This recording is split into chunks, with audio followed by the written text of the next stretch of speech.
The Gotham Radio Players present the Tokyo Tourist Bureau, written by Darren Callahan.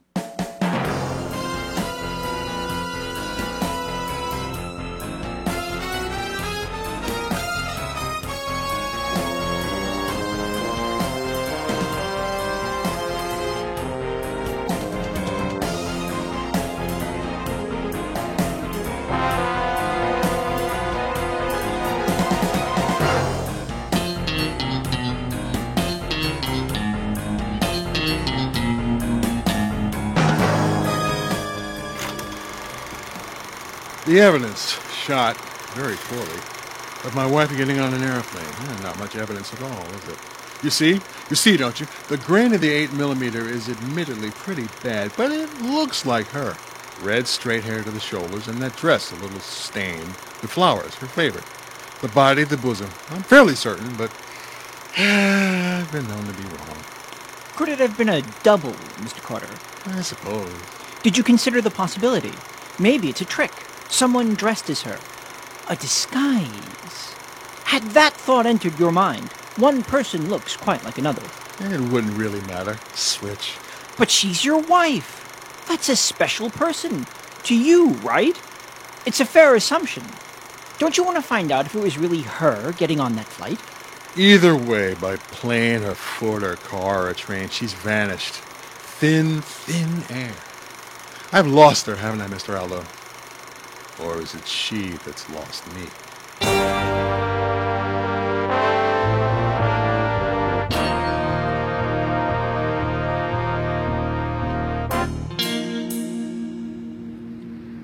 Mr. Carter? Mr. Carter? Yes? There's the bureau, the address, the red paint, the intersection of two streets, very near your own house. Just as you said, windows front and back, and an open sign turned in the window. Oh, the bureau. So it is. Should we go inside? Follow you? Is that what you want? Mr. Carter, if you don't mind my saying so, you don't seem particularly interested in the outcome of our case. This is the place, isn't it? There's the overhang, the Tokyo Tourist Bureau. It was the last place she was... Oh, so I'm told, but I'm not dead positive. Don't you trust your sister-in-law? Not really. Her interests sometimes aren't mine. I would think she wants to find her sister as much as you want to find your wife. You're all family. And who would make up such a thing? It's a very peculiar bit of information. I guess there's no harm in believing this once. No harm. No harm. Yes, I see your point. Let's go inside, ask some questions. Come along, it's in your best interests. Good morning, gentlemen. Welcome to the Tokyo Tourist Bureau. Good morning. My name is Hannah. May I be of service? Possibly. Do you recognize this man beside me? No, I'm afraid not. He was in this shop yesterday. Mr. Carter, was this young lady working here when you came? Yes, or a girl who looked something like her. Pardon? Forget him. You don't have a twin, do you? No. We could have a double date. I don't have a twin, and I don't go out with clients. Oh, I'm not a client yet. I've only just walked in the door. Oh, you're a client. I can tell. That's a shame. I'm single, you know. See the finger? No obligations for me. Is your director around? You want to marry him, too? Never mind. Yes, he's in. Would you like to speak with him? No. We mean yes. Yes, we do. One moment. I told you the director's not important. He's only a numbers man. Pencil behind the ear. He hasn't any clue. Leave the tactics to me. A numbers man might be good. He can count how many steps your wife took. He can use his pencil to draw a map. So as I said, let me run the show. You hired me, didn't you? Did I? Gentlemen, this is Mr. Duckwell. He's the director of this office. May I help you? Hannah said you had some questions. Mr. Duckwell, do you recognize this man here? Yes. Where from? From my home? Your home? Yes. He weeds my garden. He's my gardener. Mr. Carter, you haven't been very forthcoming. He's lying. I don't know anything about flowers. I've never touched a trowel in my life. I'm sorry if I'm mistaken. You must have a twin. The resemblance is uncanny. You are, and ever have been, then, an exact match. I don't have a twin. Look, my wife visited you 3 days ago. She's very beautiful with hair like so, red. Mr. Darkwell, Miss Hannah, can you tell us if Mr. Carter's wife was here in your shop? If she chose a destination and if she's left the country? Do you keep records of those transactions? If so, we want to examine them. How do you know she was here at all? We have an informant. Mr. Carter's sister-in-law saw some brochures in her motor car. Mr. Carter and his wife are from the neighborhood. Mrs. Carter passed your sign on her walks, and we think she became intrigued, you might say. Nothing much intriguing about us. We're a tourist bureau. We have only brochures and photographs. People come here to study travel plans, and then they go. Simple as that. To Tokyo? Mostly, or Kyoto. We have several plans. Our home office is in Tokyo, however. We're a place for the paperwork. The paperwork before the paperwork. Yeah, see? A pencil pusher. I beg your pardon? Mr. Carter, please. Do you sell tickets? No, that's through someone else. Is this an investigation? I mean, a formal one? I'm beginning to get a little nervous about your line of questioning. Nothing formal. Not yet. Just fishing. It's my first day on the case, and I've got to collect the evidence, do interviews, and then I'm hungry. I'm going to lunch.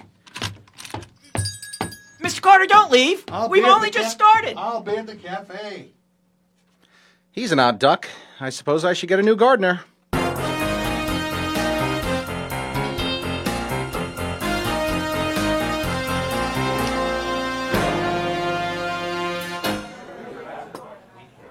Mr. Carter, Mr. Aldo.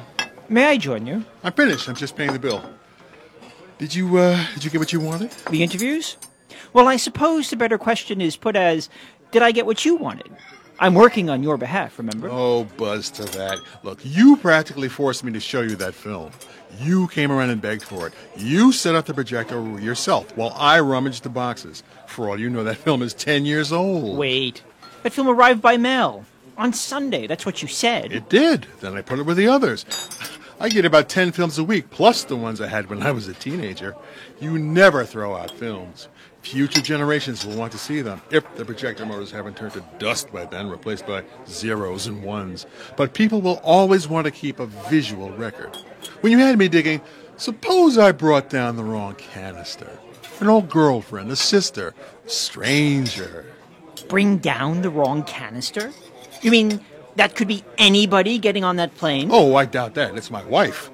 Or some variation thereof, but I'm just giving you something to chew on. You seem to trust too much. Take a lesson from me in my assessment of my sister-in-law. Careful distance, careful steps, careful. I have to trust you. Don't you see? That's how this arrangement works. I'll have nothing to go on if you're lying, and I think you are, in drips and drabs.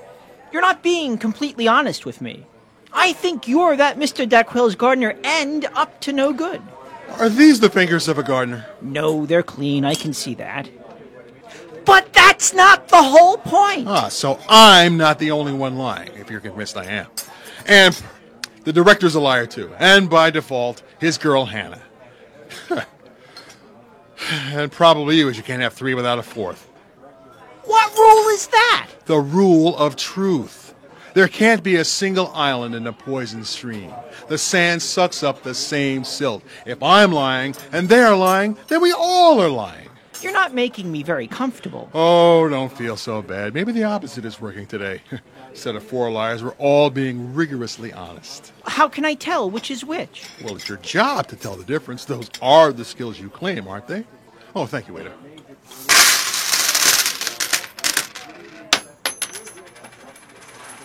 Keep the change. Mr. Aldo, are you in the mood to visit the zoo? The zoo? A lead? I've just got one. How did you get a lead? That waiter, see? He scribbled something on my bill. The zoo, the girl, the lion house. Yes, I see. He did. Wait, shouldn't we ask him questions? The waiter? If that waiter knew anything more, wouldn't he have written it down? Maybe you're right.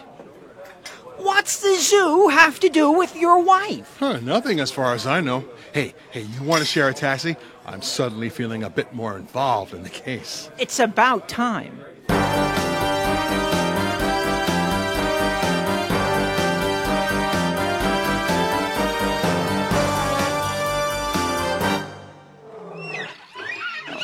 I don't like animals. Well, what makes you think these are animals?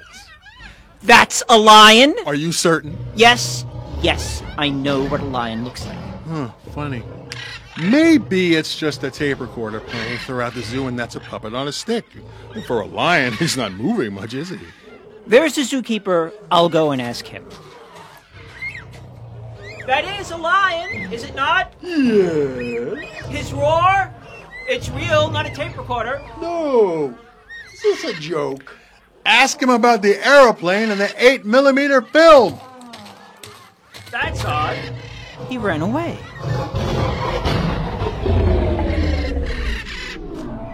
And the lion stopped roaring. Look at him. Slumped. You can see the stick. You knew, didn't you? You knew. No, not really. But you were dead right. I suppose, but does it matter? Yes.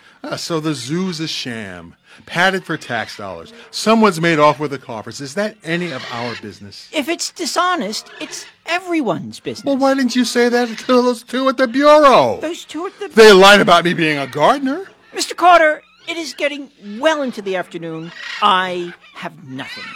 You speak in riddles and it's confusing. I want to be very clear on the facts. 1, you hired me. 2, your wife has disappeared.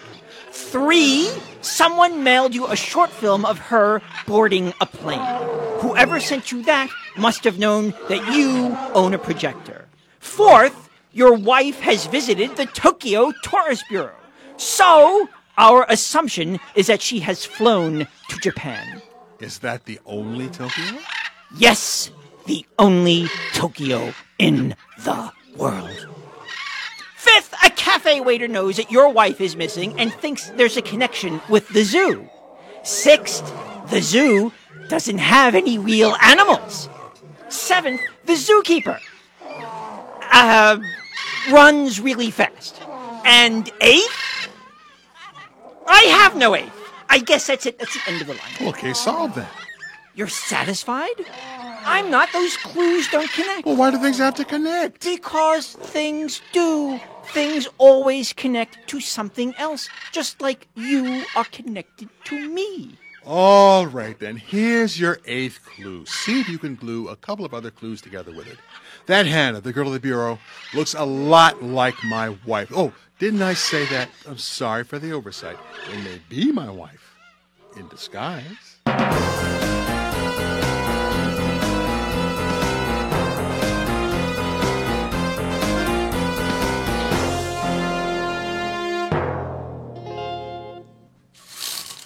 Oh no, they're coming back again. Should I turn the sign over? It's nearly 3 o'clock anyway. We should be closed. Yes, turn it over. Open up! We're back. We have more questions. We're closed. You'll have to come back tomorrow. It's not 3 o'clock yet. Sorry, closed. Mr. Carter and I have a lead. We have to follow it to the end. Otherwise, we're lost. Tomorrow. You've asked quite enough. Besides, we have customers. No, you don't. Sorry, my mistake. Good day. That was close. Will he really come back tomorrow? It's possible. Should we call the police? Isn't that Mr. Aldo a policeman? No, he sells insurance. He sets up a table outside the grocer's on Saturdays and has pamphlets spread out like playing cards. Life insurance, I believe. Waivers for air travel disaster. Rightfully, flying is a dangerous sport. Worse than swimming. Are you afraid to fly, Hannah? Oh, yes. Aren't you? No. You should be. They overload the airplanes. They should make the passengers get on scales. There's a national obesity problem, you know. 4 in 5 have love handles. Or handles, at least. I read that somewhere. And every passenger tends to be humorless and have long stories. It primes the pump. People start willing the plane to crash. And sure enough, it does. What an interesting theory. Not really. It's just something I say at parties. Do you think they'll be waiting out the back for us to leave? Oh, they are. I can see them. Drat. Of course I could be wrong. It might just be silhouettes, paper cutouts propped against the blinds. They've probably gone to get a drink. That's odd. It's what I would do if our positions were reversed. Set up a proxy, a false front, a switcheroo. Did I ever tell you that you're mad? And beautiful, beautifully mad. Don't start kissing me again. They're paper cutouts, we'll see. Am I poking you with my pencil? Yes, it hurts. Take it out, please. I don't want to lose an eye. And that one in your pants pocket, too. My pocket? Oh, that!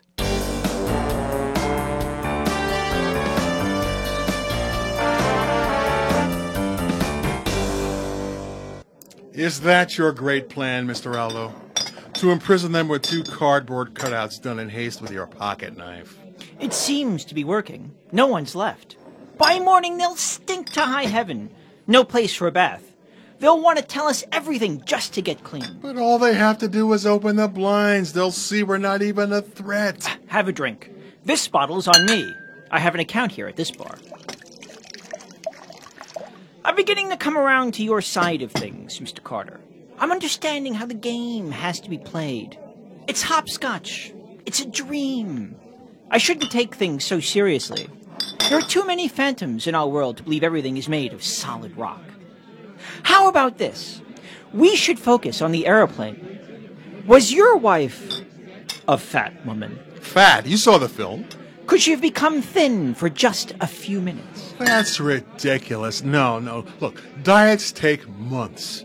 Ask any woman, and then at the end, what do you really lose but blood flow to your brain? Did the woman you saw yesterday working at the bureau look like your wife, too? Well, not really. Then how come you say this girl Hannah does? If the 2 Hannahs looked like twins, then today's Hannah looks like your wife. Then, by mathematics... Oh, I knew you were clever. No. There are 3 girls, and they look alike. That's what you're insinuating. Yep, put a wig on her, and she's the girl going up the steps, getting aboard. So she didn't look like your wife before, but she does now. Yet, only after the film. Before the film, your wife looked different? In a way, the film's changed my memory of her. She no longer looks like she did, but she looks like the secretary. In a wig. Who also looks like the girl from yesterday. Who I don't really remember any more than I remember my wife. Then how do you know your wife wasn't fat? I never saw her eat. That I remember clearly. You can't eat nothing and get ginormous. Perhaps I married a robot. You're not funny, Mr. Carter, you know that? I'm going to drop this case at midnight if I don't get a break. I can't spend my days like this, hopping from bureau shop to cafe to zoo to bar, pants on fire, no answers from you or from the bureau. Midnight, that's your deadline. Then it's back to the grocer's to set up a new table. If I stay around this too long, I'm afraid we'll become twins. Be in the same boat, same shoes. Switch interchangeable. Possible. Everyone else seems to be getting mixed up. You know, what's your first name? I should know in case we need a reference point. Carter. Carter Aldo. Really? Are you serious? Unlike others, I never lie about who I am. My name, and you should consider this funny, is Aldo. Aldo Carter. Aldo Carter and Carter Aldo. That's a strange coincidence. Why didn't you mention that my last name was your first name? Well, why didn't you? It didn't occur to me. Nor to me. But we just can't skip over something like that. It seems important, don't you think? Important? Important is overrated. What about trivial? We should be focused on this, the here, the now. You're one to talk.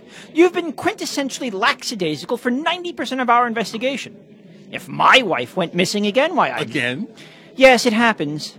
Common now. My wife goes missing about every 3rd day. It's like she drops through a hole. Well, do you look? Passionately, reverently, redundantly. I suppose that's why your situation appeals to me, though I hardly feel qualified. If I could find out where your wife went, maybe I could find out where mine goes. Our 2 wives could go to completely different places. Yours just leaves without much evidence. If she left any like that film, you'd have found her by now. I can tell.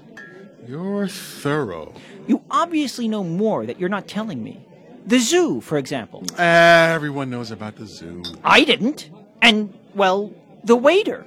He knows more. You know, we should really circle back and question him. Obviously, there's a connection we're missing. Only in writing, not in reality. Writing is real. You think? I think the only thing real is flesh. When you lose pages, does anyone search for it? No. Why? It can be replicated or approximated, but If someone loses an arm or a leg or, heaven forbid, a whole person, they send out dogs and dredge rivers. Do you think that we should be going down that road for your Mrs. Aldo Carter? Am I failing in some way to be as severe as the situation warrants? No. I'm quite happy with the course of the investigation. It's stalled, and that is fine. Stalled? We're not stalled. We're waiting. Our prey is trapped in the Tourist Bureau until the time is ripe. Or they're ripe, whichever comes first. Do you like how I unplugged the air conditioning and stuffed my shirt and undershirt into the two air vents? I wondered what you were doing. I thought you just wanted to show off your physique. Not at all. It was a practical decision, resulting in partial nakedness. So, you never lie about who you are? Never. I am, after all, always detectable. A detectable detective. I like that. But what if you fall through a hole? Then I am, at last, missing.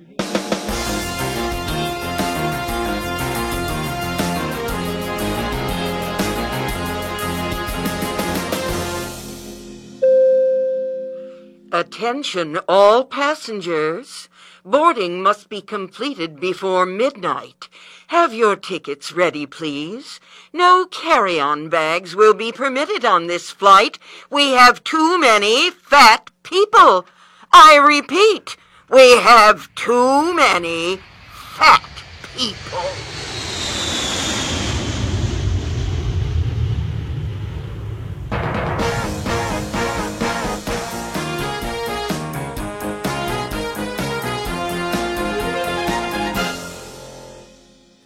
Will you look at the time? We'll miss our plane. Are they still outside? I believe so. I'm starting to smell. This office is warming up 10 degrees an hour. I like the way you smell. Like gasoline. I spilled some on my fingers at the petrol station. You know, Hannah, I think you're right. Those are cardboard men. I told you so. Then why are we just waiting here? No, don't go out there. Why on earth not? We'll miss our plane, dear girl, if we don't get a taxi this second. You're running away too, aren't you? Yes, but with you. You're lying. You're leaving me behind. What? We have 2 tickets, you and me. I bought them myself, but we have to leave before he catches on. Your husband can be very persistent. At midnight, he'll give up. I know him. He's probably already trying to get his client drunk so he can set up a new table. We just have to wait until then. But we'll miss our flight. It's at midnight. Wait, your husband? A table? Is he that Mr. Aldo? The short and chubby one? You're getting me all confused. No, I'm only married once, thank you, to the tall one. What kind of woman do you take me for? I'm not going to give up on a man at the stroke of midnight. You're still worried about the plane. Relax, we'll make it. Hannah, you can't stop time. We have to be going or we'll miss our departure. If that happens, all our work will be for nothing. All our duplicity, doubles, swaps, switcheroos, everything that we sell. But I already got on the plane. Remember, you photographed it. That was a ruse. You didn't really fly anywhere. I pointed the movie camera, you went up the steps to the door of the aeroplane, I turned off the camera, and then we went to the developers to drop off the film. Oh, I thought we had left already. No, that was a lie. To trick. Then how did we get to Japan? We're not in Japan. We're right where we started. Look, Hannah, look out the front door. Come here. Out there. See? We're, in Japan. That's strange. I didn't feel the skids hit the runway. The marvels of science. Progress. I guess I didn't have to worry after all, did I? No, darling. We could escape any time we wanted. All you had to do was trust me. Trust that I knew how to find Japan on a map with a pin, that I know my geography and the map of the men I marry.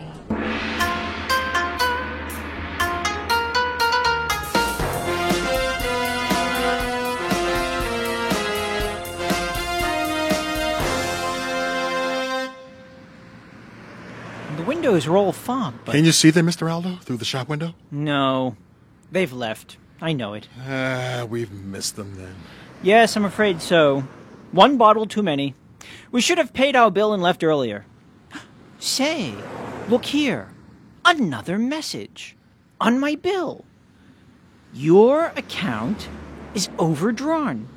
Oh, lousy. I've skipped out on the check and didn't realize it. Criminal. They'll tell the police of a shirtless shoplifter and try you in a court of law. I'd better set up my table and pamphlets on Saturday.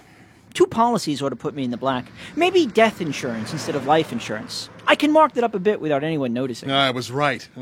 You, Mr. Aldo, have moved into a liar's shoes. 4 out of 4 is a more natural order. And as I stand here, I find that I'm concerned for you. Your well-being. You're a 3-day dropping wife. I want to escort you around town as you've done for me. We do have a lot in common, Carter Aldo. Absolutely, Aldo Carter. Now that we've moved from my case to yours, the wind blowing the other direction, can you understand why I was so detached at the beginning of the investigation? No. Why? Because it's your fault. You made her lose all that weight, become a different person. If you helped me at all in the search, I would have collapsed. Why would you help a man you knew only through our so similar wives? At first, when she was married to you, she was plump and recognizable. Then, 40 pounds less, she could get on a plane without fear of breaking chairs. I'm left alone. Perhaps if she becomes her old self, that Mr. Dacquel will lose her in crowds. He won't be able to pick her out anymore. Well, we can only hope.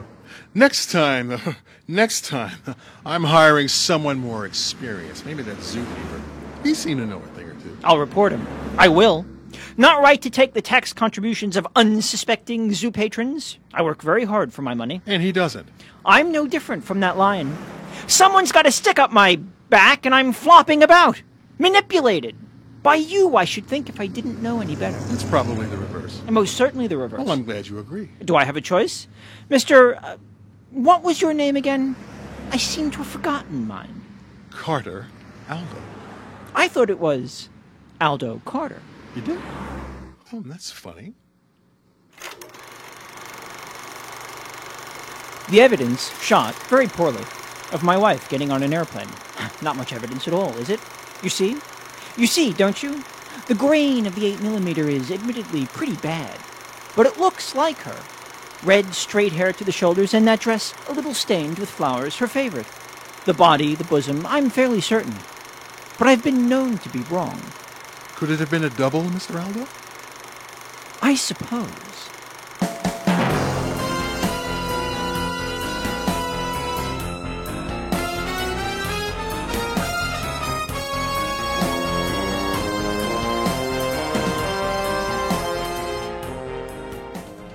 The Tokyo Tourist Bureau was written by Darren Callahan.